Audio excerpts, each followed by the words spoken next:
Thank you. Okay, perfect.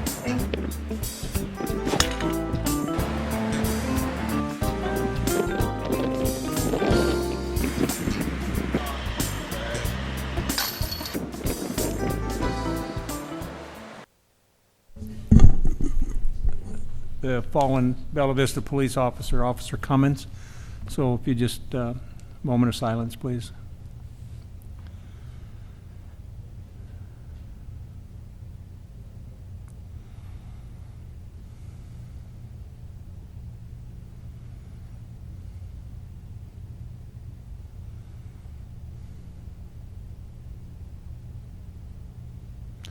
And thank you for that. It's a sad time for all of us. The next order of business, changes or additions to the agenda, and I believe there are none. Unfortunately, we don't have a celebrating success this month. Okay.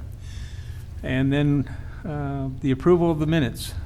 The minutes from the last month's regular meeting. Do I hear a motion to approve those minutes?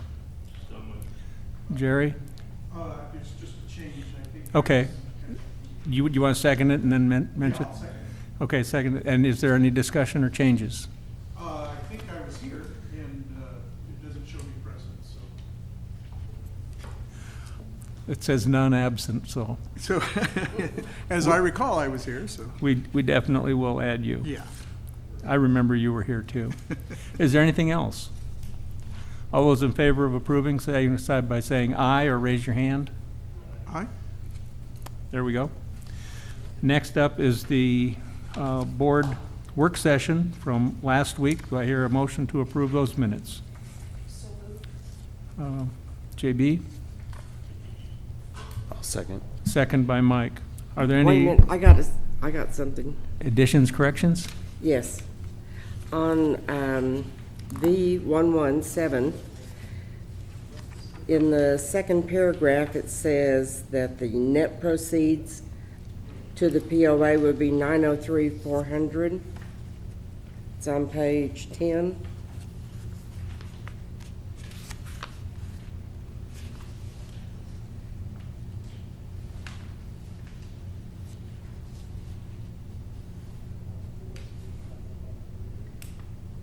Extra zero in there. No, that's the gross proceeds. Supposed to be a comma. No, it's the gross proceeds, not the net. Because it'd be net once we deducted out whatever we had to pay for the I believe that is the net. That is the net number. That is the net. Yep. Well, if we got a bid, I did the calculations backwards, and that is the net number, okay. so. So Any- the amount for the single tower is $565? And that's net of the, No. Yeah, that's the net number. All the numbers presented are net numbers, okay. I stand corrected. Okay, but that should be a comma instead of a period. yeah. Since we're not in Europe. So Not possibly yet. it could be approved as amended with that comma being inserted there. Okay, was there anything else? Anybody spot anything? Okay, I'll take a vote. All those in favor of approving the minutes As amended. as amended? Any opposed? Okay. Next up, we have the Joint Advisory Committee reports. Tom, would you take Lakes first?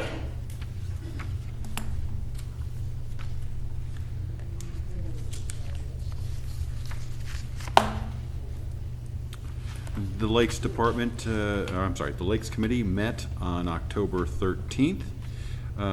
Some of the things that they covered, they reminded the community that the Loch Lomond drawdown begins on November 24th.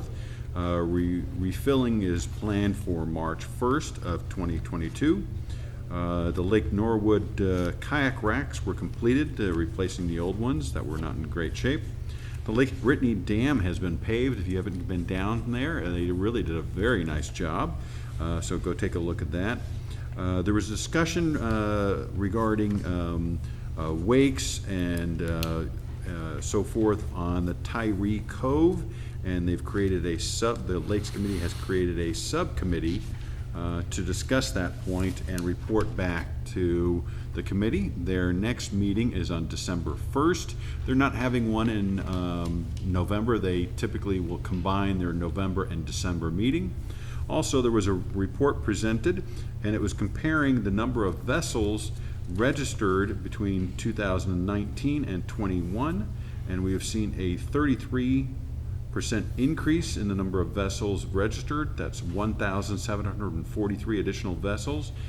85% of those are kayaks or supboards, non-motorized vessels. 15% or 258 are motorized vessels of 10 horsepower or more.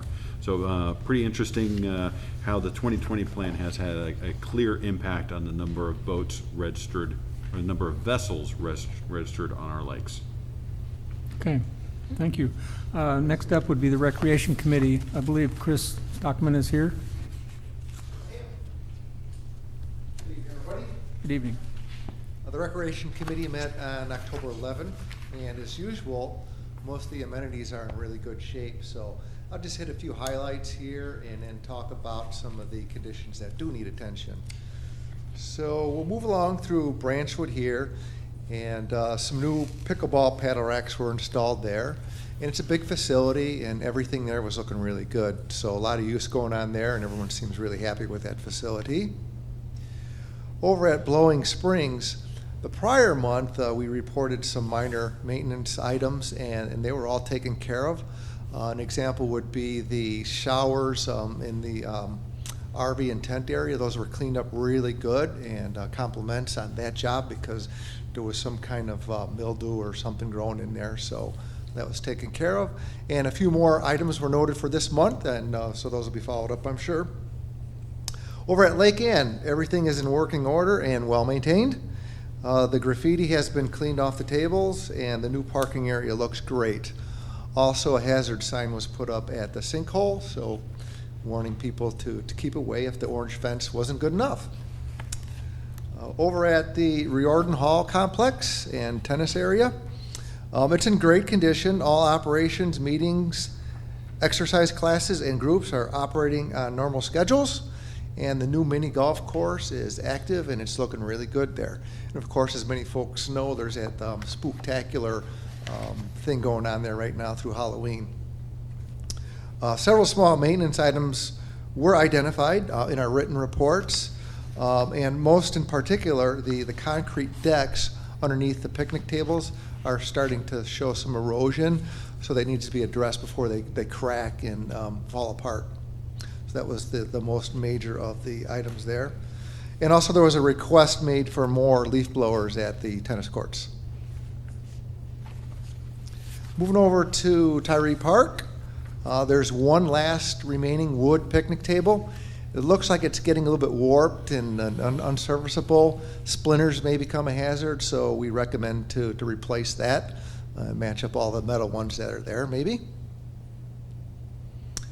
Over at Tanyard Creek, and this is one I'll spend a little bit more time on because our committee has been taking a deeper look at that every month, some different areas each month.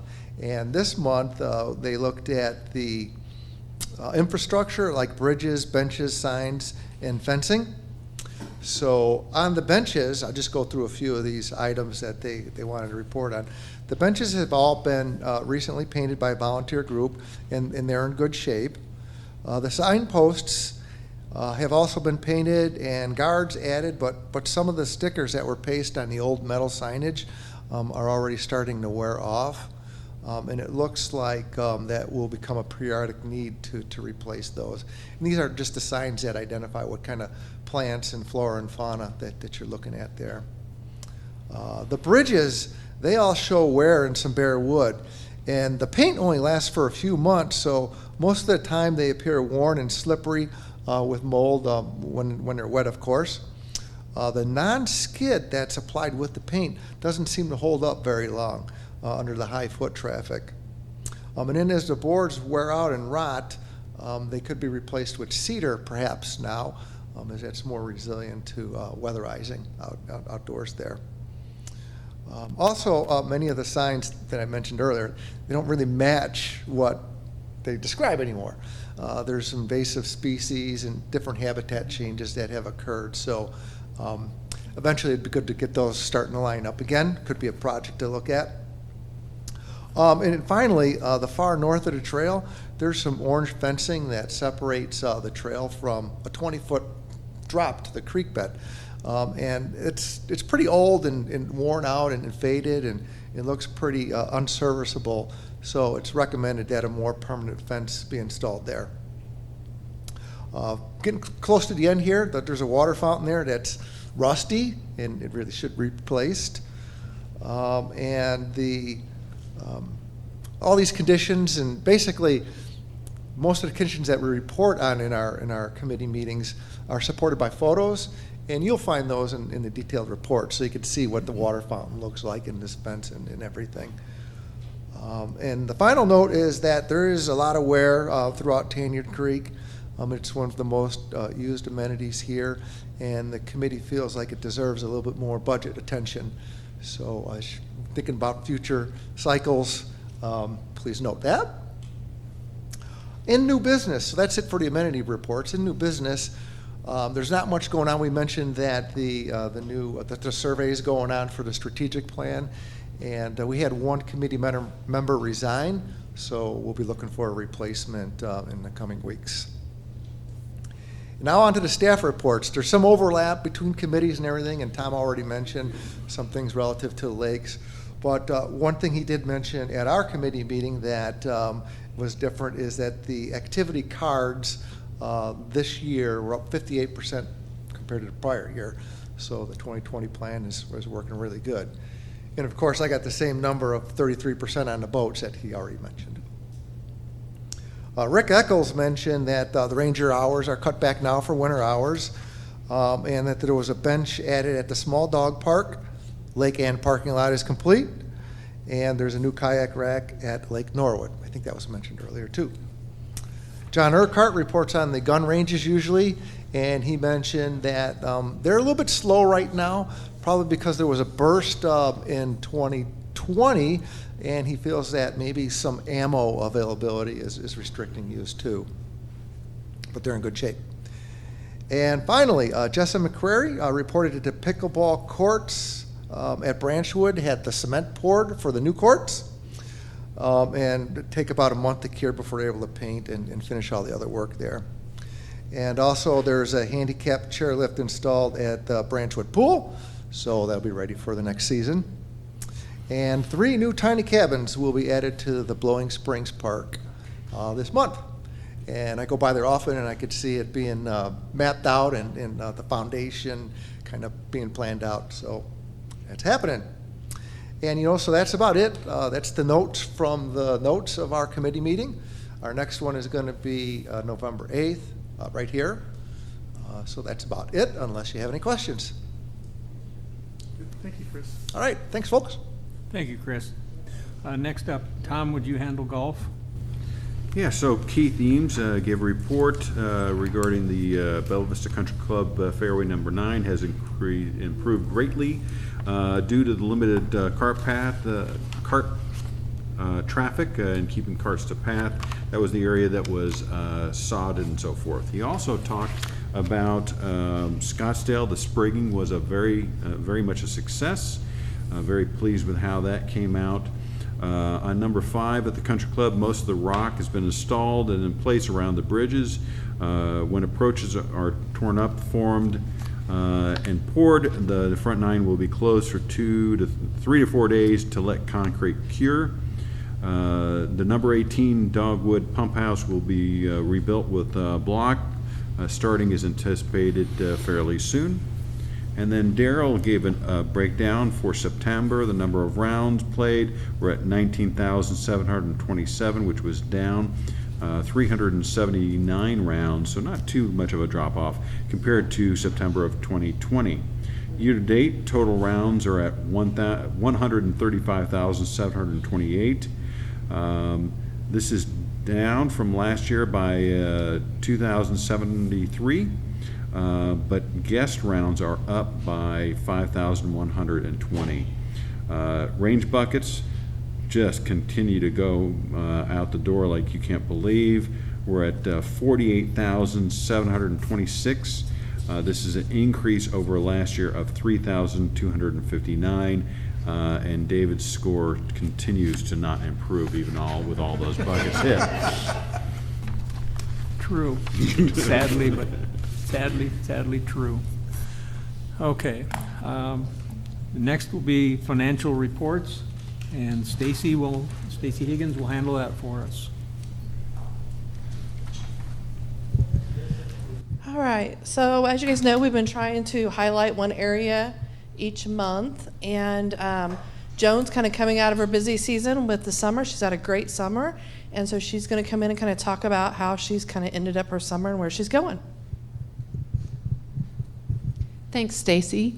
I'll be brief, but as Stacy mentioned, we are always busy in recreation, but especially in our peak season. And we like to say that we thrive on outdoor fun. So not only is the campground having a banner month this month, we're up revenue better than budget by $9,500. We're up year to date significantly.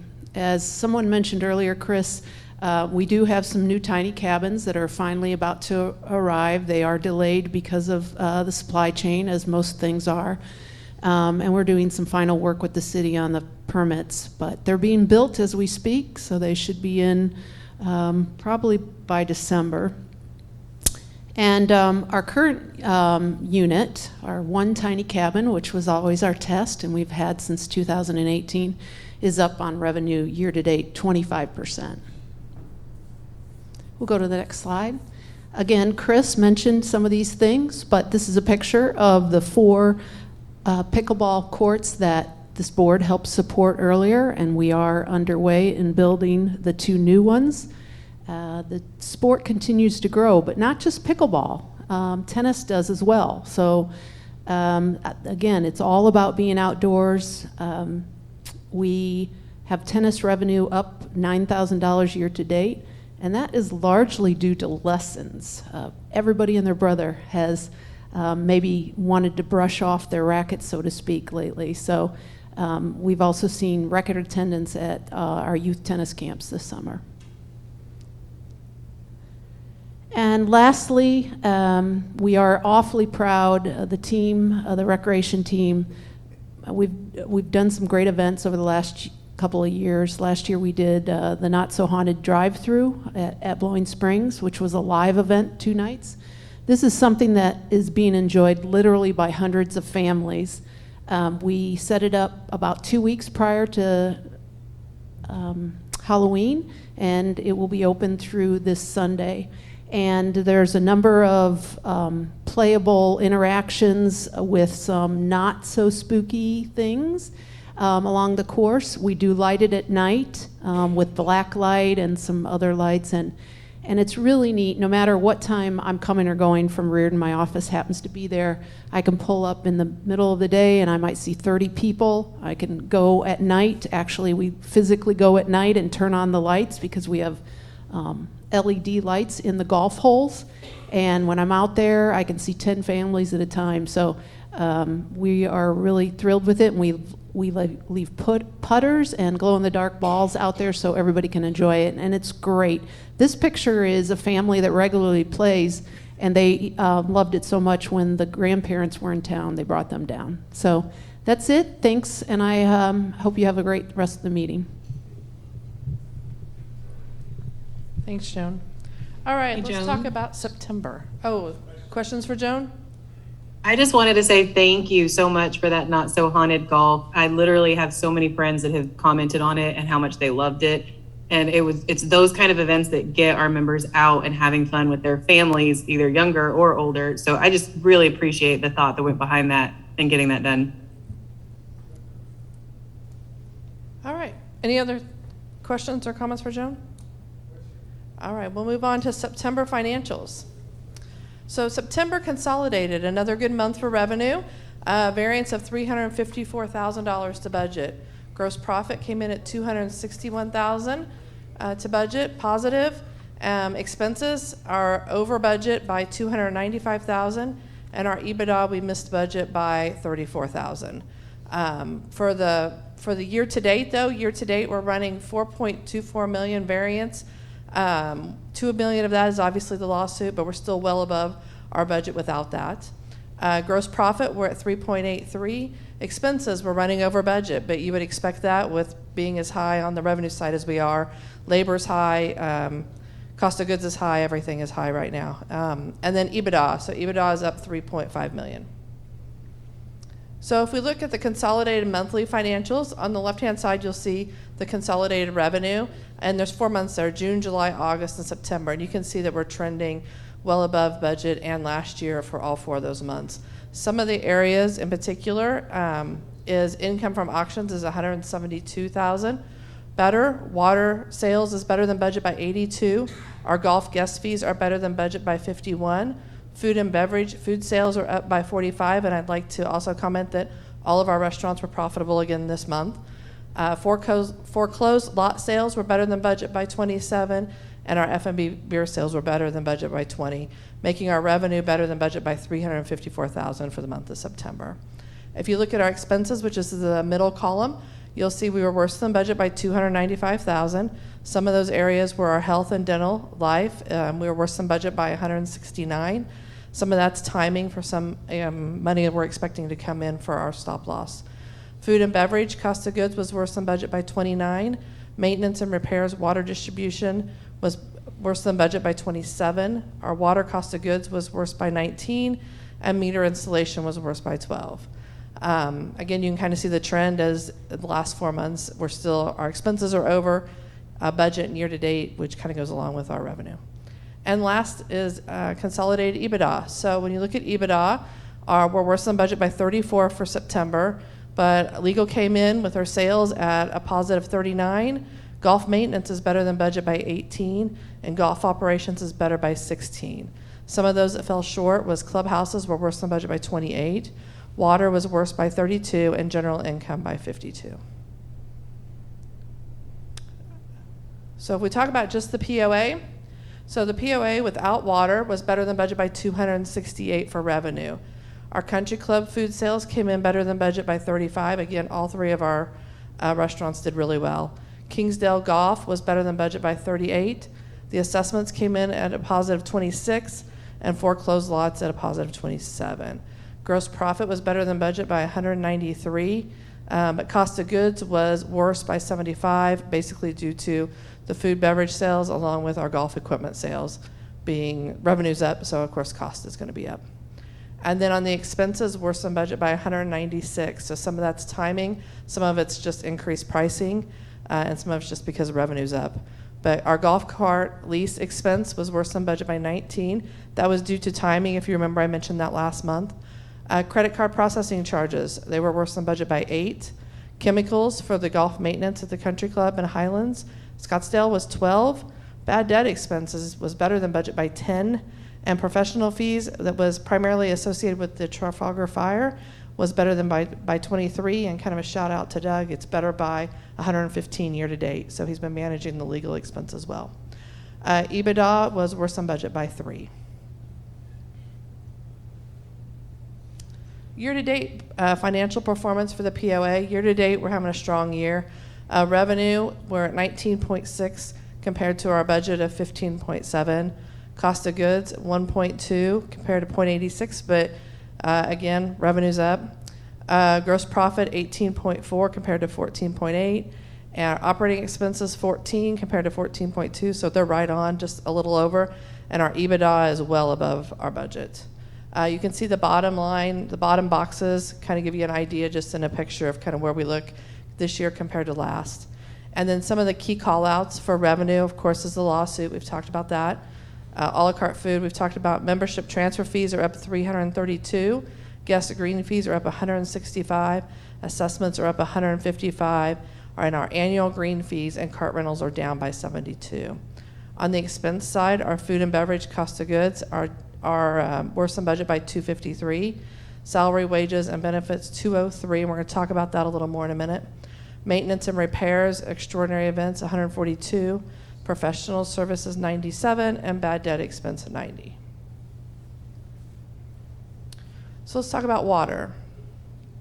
So water for September, water had a good month. They were better than budget by 86,000 for revenue. Water sales was better by 82, and then water received 51,000 from the sale of the auction. Gross profit, they were better than budget by 68. Cost of goods did come in worse by 19 due to the increased water usage. On the expense side, they were worse than budget by 99. Most of that's in the water distribution equipment. It was 27 of it. Water meter supplies was 12 of it. And then there's a timing issue for the donations that were made of 25. We budgeted it a month prior than when it showed up. And then EBITDA was worse than budget by 32. Year-to-date water. So year-to-date, you can see the kind of the picture at the bottom again, kind of gives you an idea. But revenue's coming in at 7.7 compared to 7.4, so they're having a good year-to-date. Cost of goods sold at 1.9 compared to 1.9, so they're right on. Gross profits 5.8 versus 5.5, so they're exceeding budget. Operating expenses are just slightly up, and then their EBITDA is at 3.2 versus 2.9, so they're running right on budget. Some of the areas to talk about in revenue, the new service water connections are up 119,000. Our water capital buy-in fees are up 135. Our water sales are up 54, and then our late fees are missing by 23. On the expense side, our expenses are over budget for the meter installation supplies of 35, cost of goods for 39, credit card processing of 15, and then we are better than budget on a maintenance and repairs and equipment of 13, and the full-time hourly of 47. And a lot of that's timing we'll talk about. Before you go, I do have a couple of questions on for Okay. the September.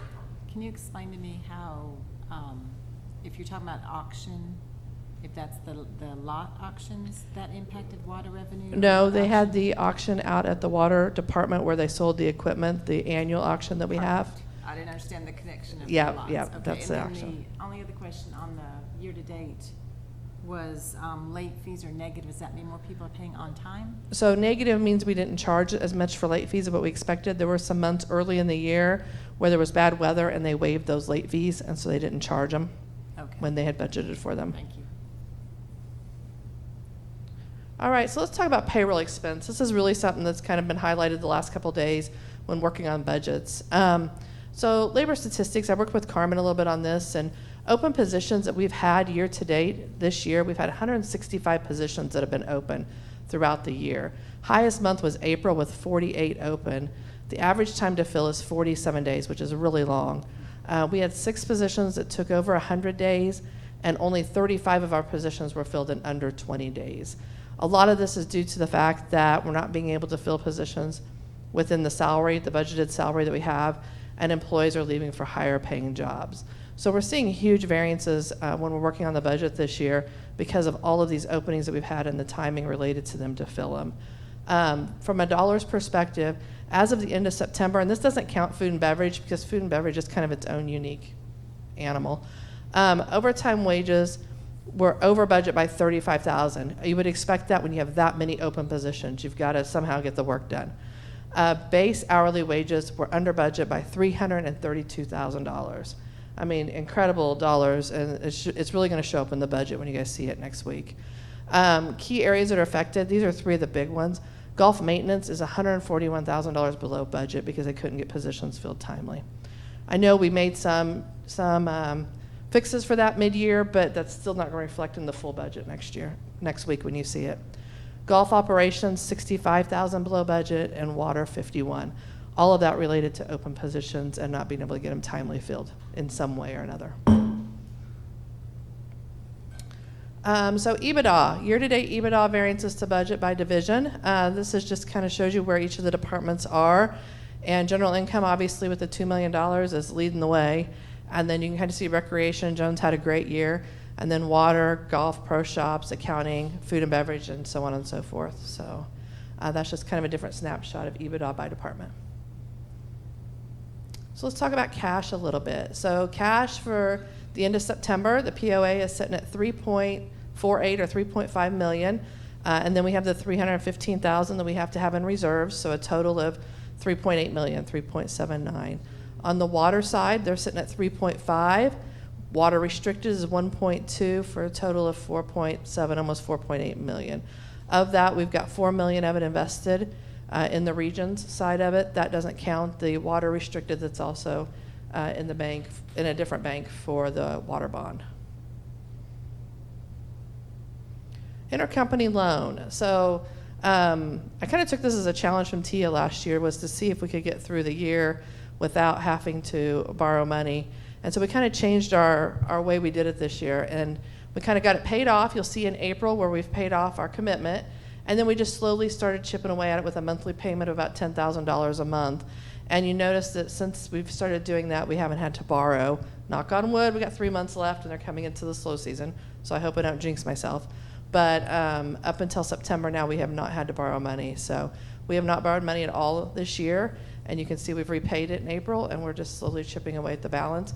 Expected to have a balance of 2.53 at the end of December, and that's assuming we don't make any extra payments, which I know will be talked about during the budget process.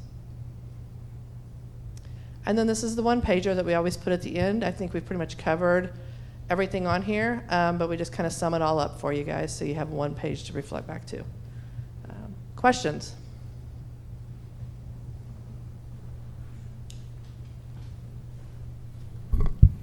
Stacy, you're my favorite person for trying not to borrow. I'm trying. Give me 3 more months. We'll see how it ends up. Have we always compared current year to budget rather than prior year? You mean for the financials? Yes. Yes, we've always had current year, prior year, and budget in most of them. In the graphs early on, you'll see that it had both of them. And then, but we do talk about budget.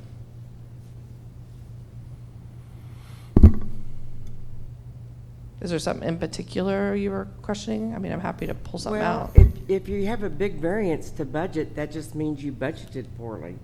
So we have a, true, Possibly. but are you Possibly. talking about the payroll side of it? Can I Just talk about the that, whole or in general? thing. So, and that is true, but when you see the budget next year, or next week, we actually will compare it to our rolling 12, and our rolling 12 is the 12 prior months of actual. So we will, from a budget perspective, we will be comparing it to actual numbers, not this year's budget. So you will see it in comparison to actual for budget purposes. For reporting purposes, we put both on there. Okay, thank Other? you, Stacy. The next item, last month's open forum comments, questions. There were no comments or questions. So that brings us to the open forum for this meeting. We have several people signed up. Remind you that there is a 3-minute that we allow for each person. And the first one up is Mike Kraft. Thank you. Since you already heard my name, I don't have to introduce myself. First, I'd like to thank the Board of Directors for, I'm talking about pickleball. I thank the board and for the 4 pickleball courts that have been added at Branchwood and the 2 that are going to be added. Also like to thank Joan because we've already met with her a couple of times on these things along with Tom. With the growth of pickleball and the expected growth of Northwest Arkansas, in this region in the coming years, Bella Vista, with its golf courses, lakes, swimming pools, playgrounds, areas, and miles of bike trails, I believe Bella Vista is well positioned for that expected growth. I would like to take this opportunity to talk about the Metfield pickleball courts. Now, some people think that just because I'm talking about pickleball, it's either east side or west side, and it's really not, because all of us play at both locations whenever we want to. So we know that we are scheduled to be resurfaced, and it's in the budget for 2022. But we'd like to ask about changing the Metfield courts to the standard north-south orientation. That's a big move, but it's one of those things that limits play over there because there's a lot of people who don't like playing at 7 o'clock in the morning, don't like playing at noon because it's too hot in the summertime. But at 7, 8 o'clock in the morning, the sun's coming up. We really play for clouds during that period of time. These courts get a lot of play, but the core and orientation of the courts make it difficult in the mornings and evenings in order to play over there. It's the sun's directly in the players' eyes. Also, we have a number of pickleball players in Bella Vista who travel multiple days per week to play at places like the Adult Wellness Center in Rogers, the Matrix in Lowell, and locations in Bentonville and Springdale. The reason I bring that up is because we think with the orientation being corrected, that would afford us more of an opportunity to keep those people playing more locally. And I know there's times that, you know, it's raining, we go play it at the Matrix indoors and all that type of stuff, so that's going to happen anyway. But on days that it's you know, sunny outside, I think that you notice what's happening at Branchwood. You know, it's packed from 7 o'clock in the morning till about 10:30 in the morning when it starts getting warm. Then in the evenings it's packed again. So I think we can do the same thing over in the Metfield side. People who you can contact about pickleball would be Suzanne Richards, Charlotte, who's going to speak next, Ken Fink, I think most people know, Carla Weeks, and Connie Salazar. I mention those people because Carla has done a good job bringing new people on and having ladder play and addressing all these newcomers and trying to get more people to play. Connie kind of runs the ladies group that plays at Medfield or Branchwood, and in the wintertime they play at the Boys and Girls Club. So my time's up. Adios. Thank you, Mike. Thank you. Charlotte Champagne is next. Hi, I'd like to talk about pickleball also, of course. I want to reiterate what Mike says. We love what you've done at Branchwood, and we hope to have it at Medfield. And I saw in the newspaper the other day the growth of Bella Vista in the next future. I mean, it's growing, was it 10% or 2% per year? 18.4%, you know, they project in the next 10 years. So it's like, I think we need it, you know, and it's a healthy sport. I encourage you all to come out, and I'll teach you, and I'll play with you. So thank you. Thank you, Charlotte. Next on the list is Bob Taylor. Wendy wants to go first. I put this out of order on the thing. So I'm Wendy Taylor. That's Bob Taylor. We live at 6 Albany Lane. We also have an unimproved lot at 3 Albany Lane. We've been at that residence for 10 years. We've been here in Bella Vista for 15. And I think you guys are supposed to vote on the Manchester Connector tonight. And we just wanted to voice our approval for it and our appreciation for it. Aaron did come out and talk to us. We've seen the map. If you're looking at the map, we are the first two properties going from Dartmoor to Manchester, where it goes the closest to our properties. So we just wanted to voice our approval. It'll give people a way to get from Rabbit Hole to Blowing Springs without having to go, you know, down Dartmoor or all the way around, and it'll give us an opportunity to go from our place to Blowing Springs. And, you know, we frequent the trails and just wanted to voice our approval for it. Thank you. Bob, did you need to speak? I won't add much, but yeah, we use the trail system pretty much every day. As long as the weather's nice, we're out there constantly. So I do want to appreciate the work that Aaron did with us and helping us to understand where he was going with that, because really we were already on board, but we're definitely on board now. So love to see it. Thank you. Nice to hear. Glad to hear you're enjoying the trails. Absolutely. That brings us to the conclusion, unless there's anybody else who would like to speak. Seeing none, we'll move on. Pam, did you have any comments? No, we appreciate the comments about the pickleball courts on the east side. Joan and I met with a nice group that stated their case, and we appreciate that they did it in such a positive and supportive manner. Really appreciate that, and budget time is coming up, and hopefully we'll be able to make something happen. And thank you for your comments regarding the trails. That is an issue that we're going to be talking about in just a few moments. Unrelated to those two topics, I wanted to share with the community that the online surveys, online and paper, my personal goal was to exceed 5,000, and we are at 10,846 as of a few hours ago, and we still have until November 15th before it closes out, so we might get to 12,000 or something to that nature. Also want to compliment Doug and his team. They had their third online auction, set another record, brought in 84,700 earlier today on lots. I always like to remind people these were lots that had not been paying assessments for years. And they, in addition to paying for their lot, they're gonna, going forward, will be paying assessments. So that's pretty neat. It's the gift that keeps on giving.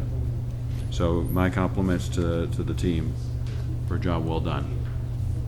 And my compliments once again to Tia. It took an additional hour for the auction to end because people kept on adding 5 more minutes, 5 more minutes, 5 more minutes. So Tia gets all the credit for that one. Thanks. In addition to what Tom just said, through the efforts of the legal team and the accounting team, our number of non-assessment paying lots continues to fall. And, you know, that's unheard of. And, you know, I want to compliment them and thank them for their efforts in getting that job done. So, next up is the water loan prepayment, something that Stacy alluded to. I believe you'll find it on page 12 of the packet. We've talked about this a couple years ago, or a year ago. We decided maybe we should refinance. We checked out that and decided that we would follow an early payment schedule and save ourselves money that way. Is that correct, Tom? Yeah, on page 14 of your board packet, we've actually provided you a copy of the memo from last year, October 2nd of last year, and it talks about adopting a 3-year payment plan to get rid of the entire water bond. And in 21, we fulfilled that with a $1.6 million payment. And this year, we're recommending on page 12 that in addition to our normal payment of $600,000, we make an additional payment of $900,000, which will get us to $1.5 million, which would be the second installment of the planned 3 installments. One of the reasons why we took this methodology of spreading it over 3 years is it gives us that flexibility. We're having a very good year this year, but who knows? We could have had a bad year. We could have, maybe there could have been a rainy year, and when we know we have rainy years, water sales go way down. So this gave us some flexibility. So management is recommending to the board that we make that additional payment, and we have to notify the water bond holder well in advance because of the notification requirements that are attached to the water bond. So this will save us. Stacy prepared a memo and she sent it to the board. How much is it? $28,000. It'll save us an additional $28,000 in interest expense for the next year, this payment. So, any questions? If there are no questions. Well, I got one question, and so that would be a total of 1.5, and that would satisfy our second installment of our 3 that we've done. And when do we anticipate the third installment happening? We would, if all goes as planned, at this time next year, we would be asking to make a $1.4 million payment, which would then close it out. Stacy, can you clarify again when you did the financials, when you were doing the cash position, you had an asterisk down there about reserved for the bond payment. Is that part of the 4 or not part of the 4 that was in the top part of the cash? So it's, can you hear me? No. No. Says it's on. Oh, there I am. If you flash back to that page, you'll see, I'll find it here. He's got it up there. Oh, okay. So your water cash is the 3.5. That is not related to the bond. The water restricted right now that we have sitting in the bank for the bond is 1.2. The reason it's more than the 500 that we're required to pay this year is because we're required to pay or keep a reserve in that account at all times as part of our bond requirement. So it'll always look higher than what's actually for the payment until we close the whole thing out, which we're hoping to do next year. So the 1.2 is what's already reserved for the bond payment for this year. We accrue that and make a payment every month. The additional would have to come out of the 3.5 that's on the top line. The additional to 900. make it to the 1.5? Correct. Okay, thank you. Stacy, Sure, yes? I had one question. The October of 2020 memo, it indicates that 3.03 is not a fixed rate. So I assume it's a variable rate. What could it possibly be? What's it tied to?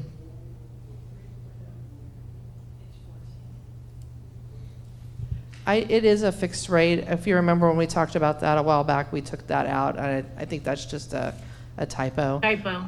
Our bond, Okay. our bond is a fixed rate. Okay, thank you. Uh-huh. Okay, I'm going to ask for a motion on this. JB? I make a motion authorizing management to pay $1.5 million on the water bond debt for 2022, and that'll help pay off earlier than anticipated. Thank you. Is there a second for that? Second. Chan Hagan? Okay, is there any other discussion? We did a little backwards. We did our discussion before we did the motion, so. Okay, no more discussion? I'll call for a vote. All those in favor signify by saying aye or raise your hand. Aye. I believe it is unanimous. Is there anybody objecting? None. Next item on the agenda is the proposed Manchester connector.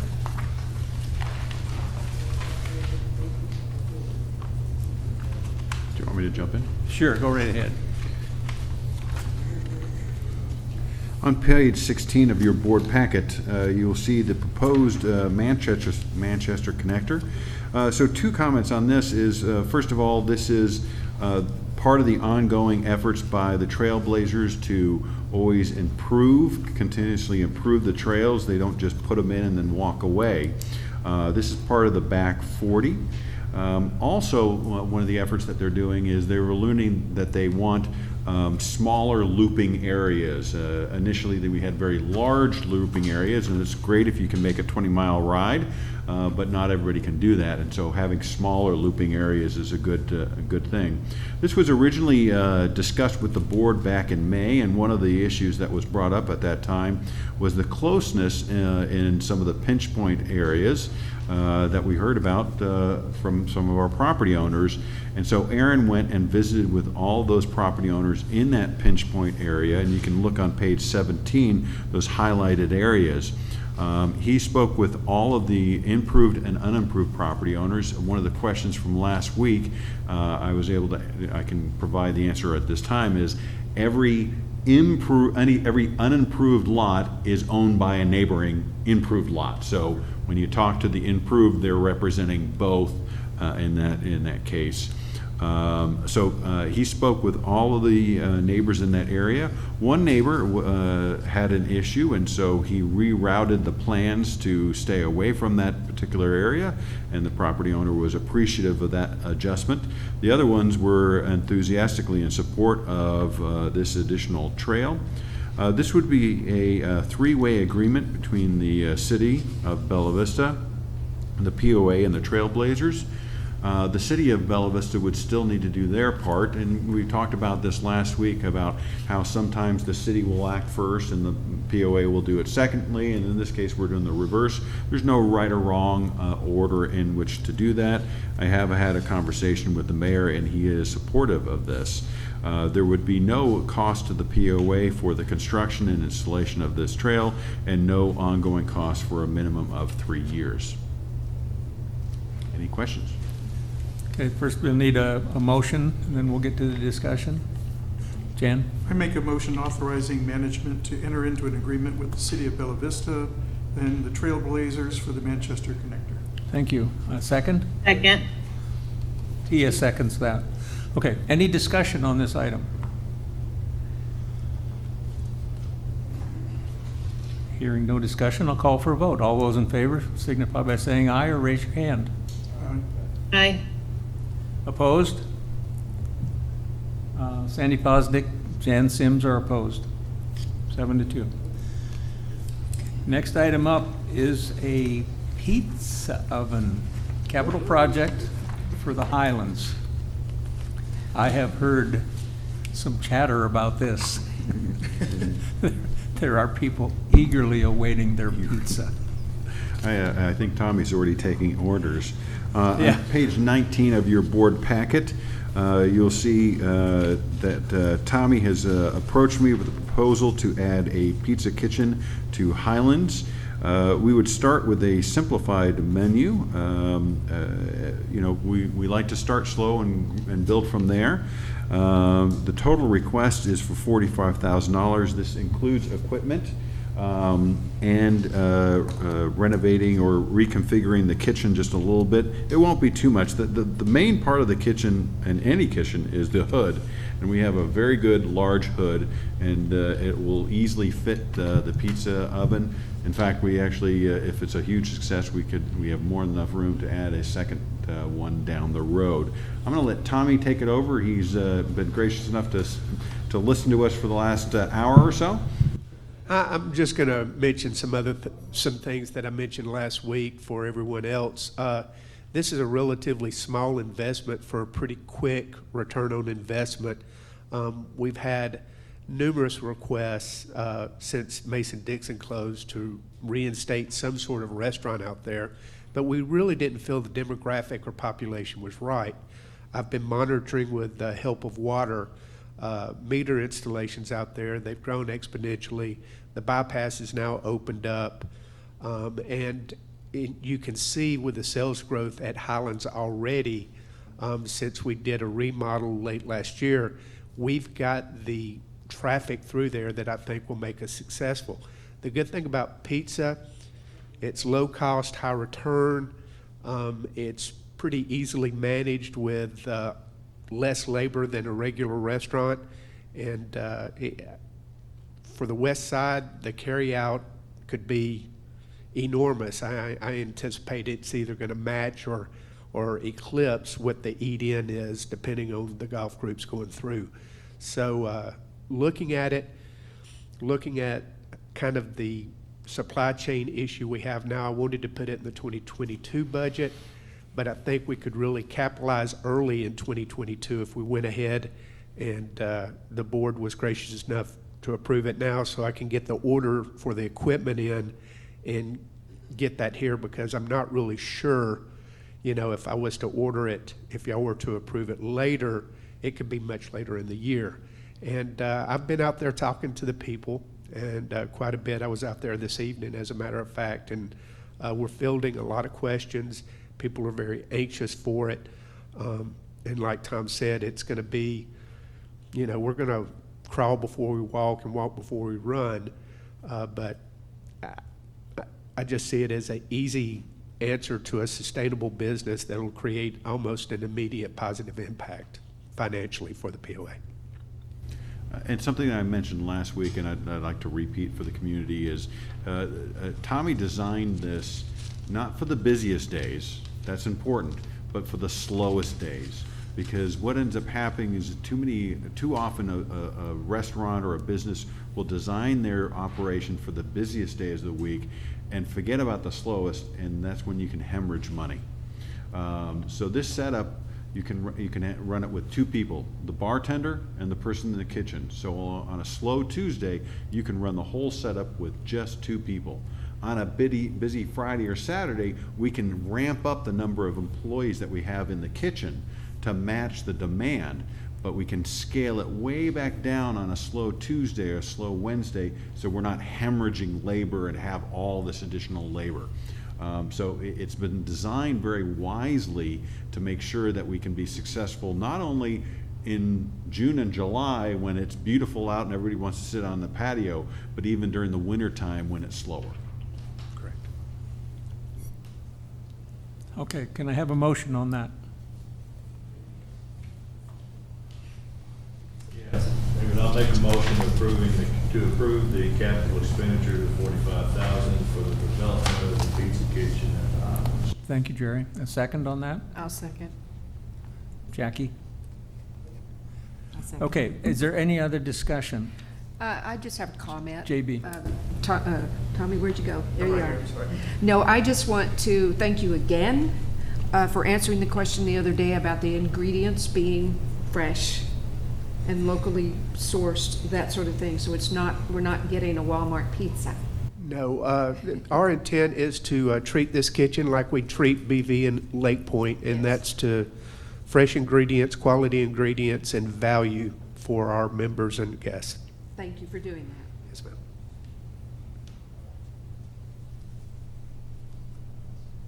Jan? I was going to mention that apparently there's an article in the Vista today about the kitchen, about the pizza kitchen going into Highlands. I thought that was interesting because people are asking me about it this morning. I thought, well, gosh, we haven't voted for it yet. It just shows you the amount Yeah. of interest that, that is out there in the Highlands. The people living in the Highlands want this, and I have no doubt. I think it will be very successful. And as Tommy said, we'll walk first, and and then we can ramp it up as the business and the patronage dictates. So. And that's been the negative experience in the past, in the 10 years I've been here, is that there have been at least 2 other that I'm aware of, restaurateurs. And as Tom mentioned, they have a business plan that was fully staffed during the week as well as the weekend, and the weekends were generally pretty busy. But during the week, you go there and there are a couple of couples there, and they outnumber, or they don't outnumber the staff that's on board. And So when I think there's this when is a there's more smart plan. staff than when there's more staff than customers, Yeah. that's a problem. Yeah, I've seen that happen before. I think there is a need, and I think this is a wise way to begin. The board talked about this at last Thursday's meeting, and ever since then, I've fielded a number of emails regarding this. So, I'll clue in on that too. I think one of the biggest points that Tommy brought up early on was the completion of the highway and the dramatic increase of housing in that area. I know there's a lot of rubs still with historical, with the POA and food and beverage.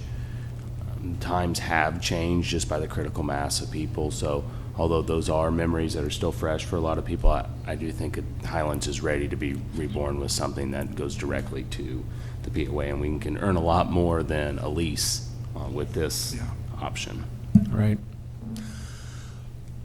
Okay, that being said, it can't happen till we vote on it, so let's take a vote. All those in favor? Aye. I don't see any negatives, so that's 9-0. So Tommy, you got your marching orders. I'll take a double pepperoni. Make mine with pineapple. I'm kind of a Hawaiian guy. Low carb, please. On page 21 of your board packet, the Elections Committee, if you recall that Tom Thuron, who is a longstanding member of the committee, and we thank him for his many years of service, has sold his lot and unfortunately isn't playing as much golf as he used to. And so we have 2 positions that we'd like to fill, which would bring the committee up to a total of 5. And the Elections Committee has nominated Jan Dauberton and Brian Church to both serve 3-year terms. Can we have a motion on one of those names first, please? Mike? Sure. I make a motion for Jan Dauberton to serve a 3-year term on the Election Committee, as well as Brian Church to serve a 3-year term on the Election Committee. If you could split those into 2, because we always want to give the board the option. Maybe they're supportive of one but not supportive of the other. Well, let's just start with Jan. So our suggested motion is I make a motion for Jan Dauberton to serve a 3-year term on the Election Committee. Thank you, Mike. Jerry seconds that. Is there any discussion? Seeing none, call for a vote. All those in favor? That's unanimous. And we need another motion for Brian Church. JB? I make a motion for Brian Church to serve a 3-year term on the Election Committee. Thank you. Second on that? Jackie? Any discussion? Just gotta say, anytime somebody's willing to volunteer, that's usually a good sign. I don't personally know these folks, so I'm taking it on faith that they'll do a great job for us. So hopefully they're listening. We placing some trust in you, Jan and Brian. Thank you. Yeah, the election committee did have a number of applications to sort through, and it finally got narrowed down to these two. So, okay, all those in favor? That's unanimous. Okay, that brings us to the end of our meeting. One thing that I did want to mention, that something that was inadvertently left off the work session agenda. There's a note in the packet about it, that two items, two policies that were voted on last month on the first reading were inadvertently left off the work session agenda. So since we did not talk about them last week, the decision was made that we didn't want to cheat them from one session of public comment. So they will show up next month in November at the work session, and then we will do a second vote at the regular meeting. So the announcements. The things are a little bit earlier this month because of Thanksgiving. So the Board of Directors GM meeting is Thursday, November 4th, 9 a.m. in the boardroom. That is a closed meeting, and it will last for most of the day.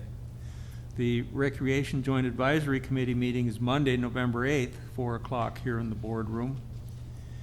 And the Golf Joint Advisory Committee meeting is Wednesday, November 10th at 4 o'clock here in the boardroom.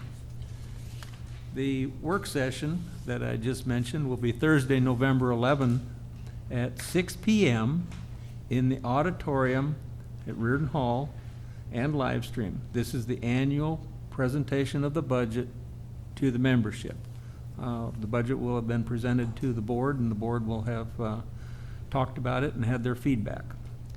The Board of Directors regular meeting Thursday, November 18th, 6 p.m. here in the boardroom, and that's when the budget will be voted on. The Lakes Joint Advisory Committee meeting has no November meeting, but they will meet early in December, the 1st at 2 p.m. here in the boardroom. And Rules and Regulations Committee meeting will meet the next day, Thursday, November 2nd at 1:30 p.m. here in the boardroom. The Rules and Regulations Committee, as of earlier today, was canceled and has been rescheduled to a date to be named in January. To be determined. TBD, January. Okay. That brings us to the end of our agenda. Is there anything else that, in that case, we are adjourned?